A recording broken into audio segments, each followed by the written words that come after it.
Navbatdagi Tracker 2 avtomobilimiz tayyor holatga keltirildi. Qilingan navorotlarini ko'rsatib, obzor qilib beramiz. Tracker 2 Premier Plus pozitsiyasi edi. Xo'p, bu bergan ishlarimizni birinchi navbatda RS ablyutsovkani o'rnatib berganmiz. Nomeri pastki qismida turadi. Okamda yangi mashina hali nomer olmaganlar, nomer olishlari bilan ashtiga qotirib beramiz NT qismiga. Undan keyin mana bunaqa ikkita rejimda ishlaydigan tumankalarni o'rnatib berganmiz. O'zida bilasizlar, faqat pоворотникka ishlaydi, DHO'si bo'lmaydi Premier Plus'da.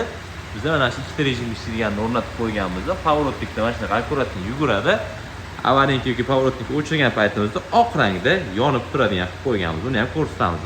Xo'p, GM paroklarni o'rnatib berganmiz. Haqiqiy originali, ustiga chiqib sakrasanglar ham ko'taradi. Bundan keyin tashqi qismini polni black piano qilib berdi. Dugalari bilan birgalikda. Uchkadan nikkellari bo'ladi. Ularni ham black piano qilganmiz. Krugovoy tonirovka qilingan. Akula antennalari o'rnatilgan hamda orqasiga 3 ta rejimda ishlaydigan bunaqa galimdorlarni o'rnatib berganmiz. Pоворотникda yuguradi, patfarnikda qizil rangda yonib turadi, tormoz bosganda yarqilashadi.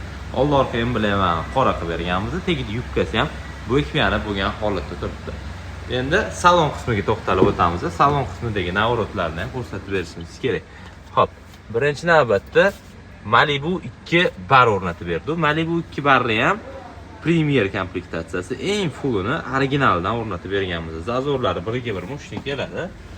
Xo'p, sifatiga ham garantiya beriladi. Turishi, vidi ko'rasizlar. Trekkerga mana shunaqa haqiqiysan o'rnatish kerak. O'zi zaryadka bor, besprovodniy, ruchnoy original ovozsiz, parrandali, bigushi, platali bo'lgan.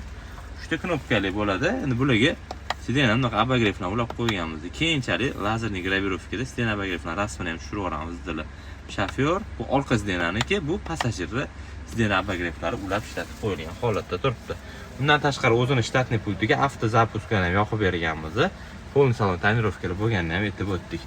Endi oldi DHO'si oq rangda qanaqa yonib turishlarini bitta ko'rsatib beramiz, xudo xolisi. Xo'p.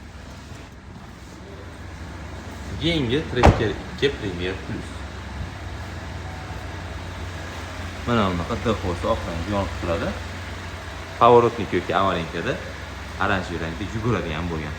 Kimgadir qiziq bo'lsa shunaqa xizmatlar bemalol Maxfining murojaat qilib ko'rasizlar. Ishlar inshaalloh chiroyli qilib bitirib beramiz.